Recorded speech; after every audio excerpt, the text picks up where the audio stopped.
12. Yesu yatuma 12. And then he sent out 72. N'atuma n'ensanvu ababiri. Some Bibles say 70, some say 72. Abamu bagamba Bayibuli ezimu zigamba 7 endala zigamba 72.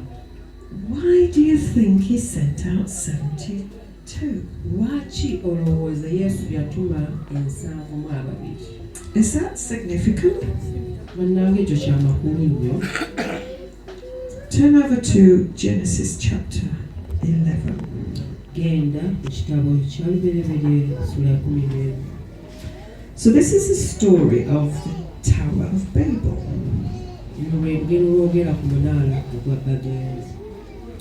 Remember I said earlier that Noah had come out of the ark and God had said, off you go.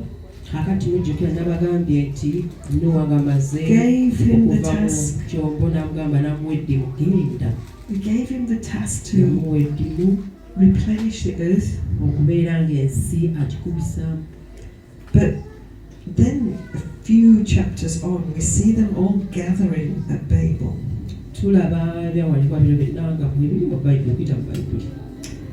They didn't do what God said to do. In chapter 10 of Genesis, there's a whole heap of nations listed.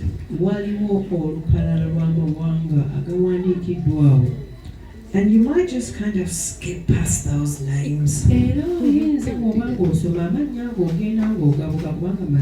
Because it says this person and this person and this person.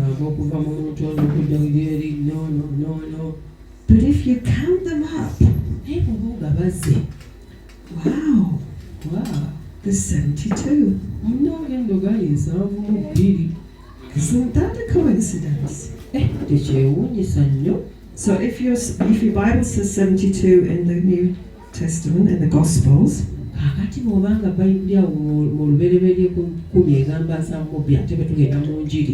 it will also say 72 in chapter 10. So a couple of them get divided by the translators. So why? You see, God is very good at hiding things in this book.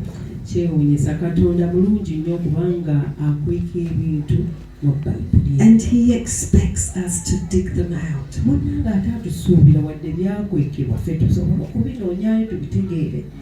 Now, Virginia and I are Bible nerds. Like, we listen to 50 hours of teaching on Leviticus.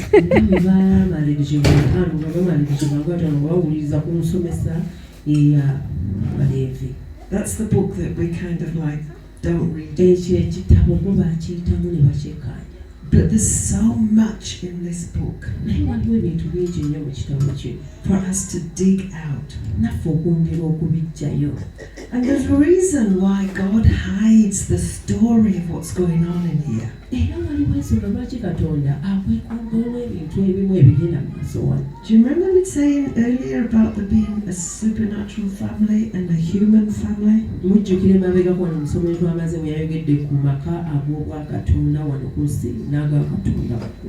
See, God had some enemies by this point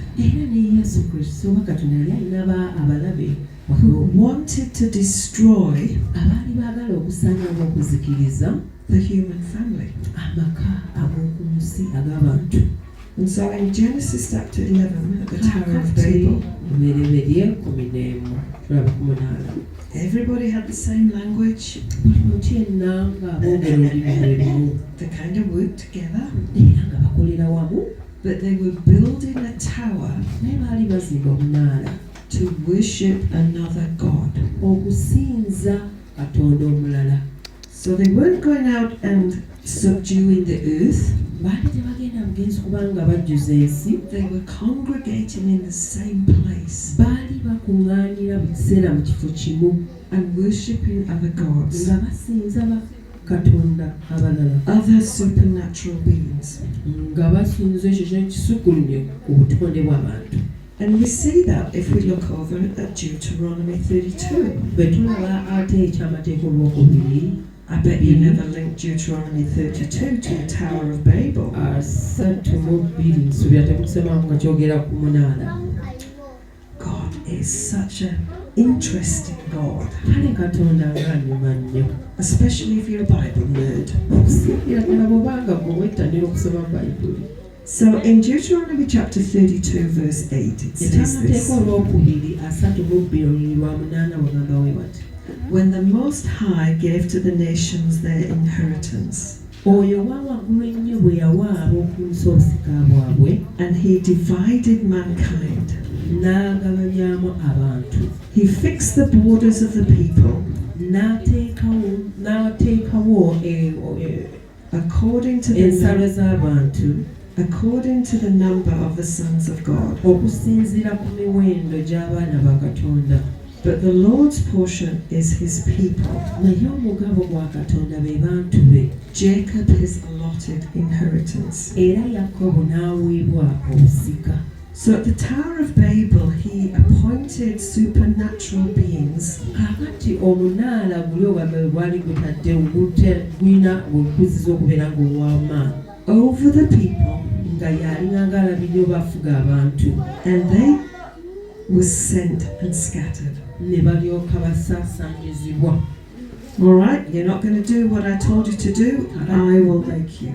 Kaakati agamba temugenda kukola kye mufuubira kukola naye nze ngenda bafuula. So some of them Abamu all didn't rule very well.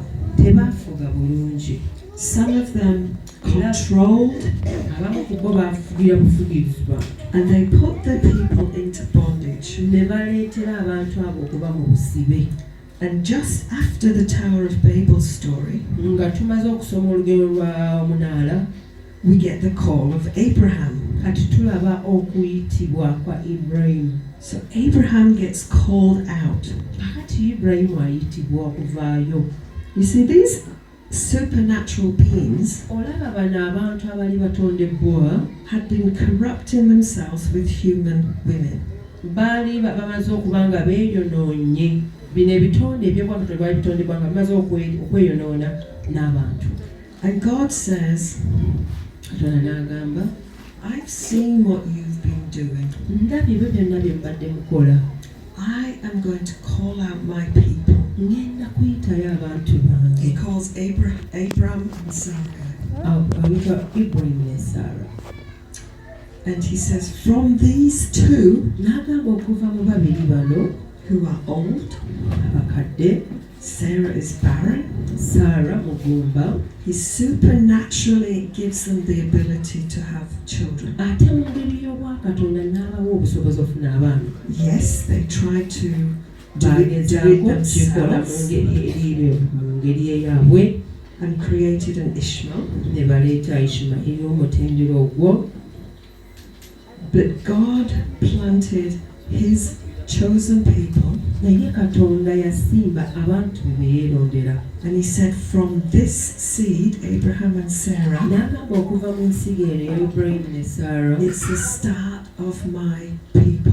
ye munyo y'okutandika kw'abantu bange. You angels, supernatural beings, look after your people, Mmwe bamalayika ebitonde ebyowawaggulu mulabirira abantu bammwe, but this is my inheritance. naye laba kino oba bano bwe busika bwange. So from that point forward, Okuva ku ddaala eryo n'okweyongerayo, when you read through the Old Testament, bw'oba osomye mu ndagaano enkadde, you have the war going on waliwo olutalo olugenda maaso between these supernatural beings, wakati w'ebitonde bino eby'enjawulo, offspring of those supernatural beings and women, ebivudde mu bakyala n'abaami which are known as the Nephilim, ebiyitibwa bwe bityo Nephilim, and they become the giants that we hear about, ne bifuuka bannaggwa ne betuwulirako, that we see the children of Israel fighting.